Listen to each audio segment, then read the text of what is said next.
Hey guys, it's Bro You Whack, and welcome back to the Top 5 series, where last week I got a break from some of y'all because I got to do the top 5 best Lunar New Year skins, and then this week I realized, oh great, my children are gonna come back because y'all are basically my children. I tell y'all not to do something, I put the ball in the top right hand corner, and then you do the exact opposite of what I tell you not to do, like... But it's okay, because just like your parents, I still find a way to love you. Somehow. A couple of episodes ago, you guys wanted to see the top 5 biggest nerfs in Overwatch, or maybe you just want to see the stupid meme continue. Either way, we're going to be looking at the biggest nerfs to come to our favorite heroes in Overwatch. Whether you're a Lucio main or a Tragic Mercy main, we all have experienced a nerf at one point in our life. But in case you guys actually don't know, there have been more buffs than nerfs over the lifespan in Overwatch. There have been over 350 buffs compared to only 200 nerfs. Now that number has changed because that number was recorded earlier on in this month, but the point that I'm trying to get at is that statistically, we see more buffs. So why do we always cling on to the fact that Blizzard always changes and nerfs our favorite hero? It's because over the past couple of years, we have been so jaded by some of these changes that we only pay attention to the negatives, which may speak words to ourselves. But those are the exact nerfs that I want to make a list out of, because I want to see the changes where Blizzard's intentions were to nerf that hero to the ground, to the point where every single player that mained that hero questioned their life, questioned their existence, and wondered, what is the point of life anymore? I'm not looking at the reworks like Symmetra and Torbjorn. I'm only looking at the iconic patches where the whole purpose was to make that hero bad. That is what I will be considering to be one of the biggest nerfs in Overwatch's history. Oh yeah, I forgot to tell you guys, vote in the top right corner, top 5 most unmeta heroes in Overwatch versus the top 5 biggest buffs in Overwatch. Okay, love you. But when looking at the number 5 spot, this is really the only hero on this list that does have some complementary buffs to their major nerfs, but I just feel like at this time, this hero was at the top. She was the best hero, but after this specific patch and these nerfs, it brought her to the top all the way to the bottom with the freaking Genji and Tracer mains. That's how bad this nerf was for this hero. Ladies and gentlemen, this was the day that the GOATS composition dissolved away, aka when Brigitta freaking died. Every single nerf for a hero has some sort of nickname, but really this was just the nerf where Brigitta straight up deaded, bruh, because after months of people crying to Blizzard saying that they want Brigitta not just nerf, but straight up deleted from the video game, this was the nerf to just shut all those whiny babies up. The self-healing from her passive is now half. The armor packs are now less effective because it does less healing. Her whip shot is less sexy, but the creme de la creme of this nerf has got to be her shield, because word to Jeff, this is like a napkin from a little kid's birthday party because it just gets torn to shreds so easy. Not to mention the constant shield bash nerfs from not only this patch but also previous patches, but really what I'm trying to focus on with not only Brigitta but this whole entire video is just pinpoint the exact moment that a hero died. Or just basically dethrone them when they were the #1 hero. And even before this, even with all the previous nerfs, Brigitta was the best hero. And after this, I don't know if it's like a placebo, like just knowing that a hero's change made it one of the worst heroes, but it sure did seem like it because it was night and day in competitive. Because before this patch, if you weren't playing Brigitta, you were throwing. But then after these nerfs came to her, even if you spoke of her name, you were gonna get banned from Overwatch because so many reports were gonna come towards your profile. Nobody wanted to play GOATS with Brigitta anymore just because she was the whole reason you played GOATS. She was a good tank, a good support, and even a better DPS. Now, I don't know what she is. She lost her identity, which was the #1 hero. That is what I call a significant nerf to a hero. But if you want to talk about a hero becoming bad, then let's go all the way back to the beginning of Overwatch's life, because Blizzard was straight up ruthless with their nerfs. Like, if a hero was good, they did not care about you and your feelings. They were gonna make him bad, because literally a month after the game release, Widowmaker received her quick scoping nerf. This is a nerf that's not commonly brought up because it was so early in Overwatch's life. So if you guys don't remember, this specific nerf was basically trying to nerf the ability of players being able to quick scope with Widowmaker. And I'm talking about like a Call of Duty type quick scope. Not only do you do significantly less damage because the base damage was reduced from 15 to 12, which is important to consider this next nerf because now there's this added animation that you always have to wait through every single time you scope in with Widowmaker. This means you couldn't just spam the scope and it turned me mean charge your shot up a lot faster and also do a lot more body shots. You didn't have to take the time to aim for the head and shoot. You could just spam shoot.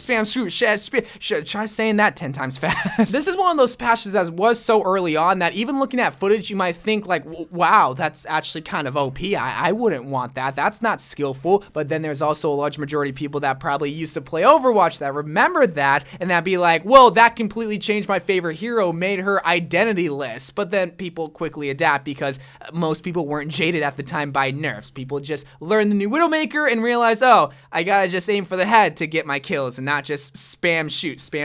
But while that Widowmaker nerf might even be considered a bug rework because it involves an animation cancel trick, this next nerf could be compared to nerfing a Mercy super jump because it was such an integral part about this hero. This is gonna be Genji's super jump nerf. Now that's just the nickname because not only was a super jump nerf, but his Dragon Blade was nerfed as well. But in regards of the super jump, if you guys don't know what I'm talking about, basically you had the ability to triple jump with Genji. What this does is that you were able to jump up like you would normally do, climb up on a wall, and then it would reset your jump so that you could jump again. This was such a huge deal for Genji because he relies heavily on his movement to be able to win in 1v1 situations because of the randomness that he has. You could single jump, you could dash, you can just move side to side, or you could triple jump. And while a Swift Strike is less effective because you can no longer get past like Widowmaker's Mine or Junkrat's Trap, now his Dragon Blade only lasts 6 seconds, where beforehand it was a whole 8 seconds, which means you got a couple more strikes in with your Dragon Blade. So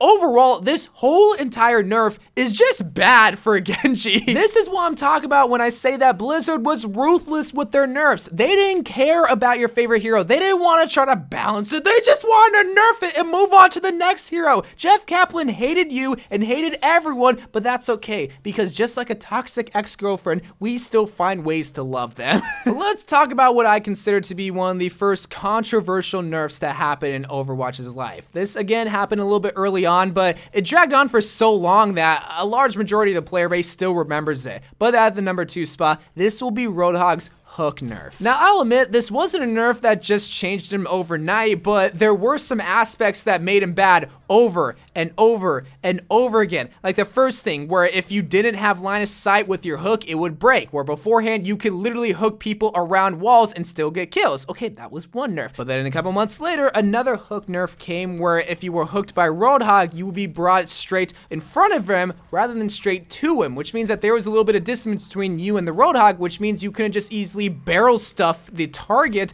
and one-shot them. You actually had to be a little bit more accurate. But then a couple months later, a cooldown to his hook. So it's just one of those things where it's like, yes, over time, but it just seemed like every single nerf was in regards to his hook to where it's so iconic. It was Roadhog 1.0, then Roadhog 2.0, and then eventually Roadhog 3.0, which allowed him to heal while moving, and also he did less damage, but you had more bullets. But really wanted to focus on was just Roadhog 1.0 and Roadhog 2.0 because those were iconic. This was really the first well, maybe Widowmaker would have been considered the first but this was the worldwide broken hero because, yeah, you were able to hook people around corners. That was straight up broken, and I don't know why it took so long, but eventually Blizzard found a balance for not only Roadhog, but also fixed him. But it wasn't until after a bunch of Roadhog hook montages came out on YouTube, and people were spamming Roadhog hooks everywhere just because you could. But they're not as iconic as the nerfs received to this hero. Everybody knew that this hero was going to be on this list, especially if you main this hero, because you are still traumatized to what Blizzard has done to you. This was like going back to your ex-boyfriend or girlfriend, however you roll, and just constantly getting hurt by them over and over and over again. But you just keep telling yourself they're gonna change, I promise you. Blizzard obviously being the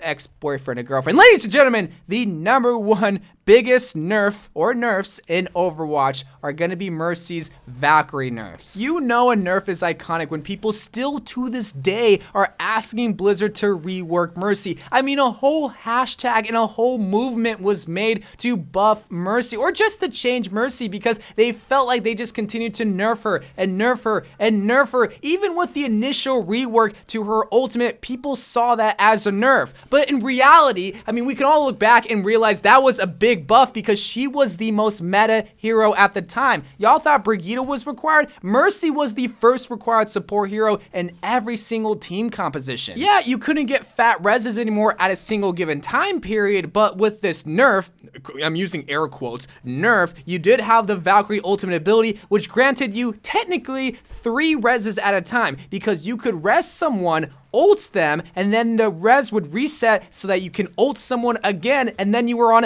a 10-second cooldown as long as you were ulting. Not to mention, Mercy was one of the best DPS of all time. Yeah, I said it. Best DPS of all time. She did so much damage, she didn't have to reload, she was super fast whenever you were ulting, and if you nano boosted a Mercy, you got team wipes. I don't think enough people realize that you were able to do this, but then guess what? The salt started to come up, and they started to nerf Mercy. A new nerf came to where she couldn't have that 10-second cooldown, but she did have like an extra charge to her res. I don't understand this, but they realized that this was even still too powerful, so they decided to change Mercy again in a separate patch where now you're on this 30-second constant cooldown every single time you decide to res someone, and you also have a casting time.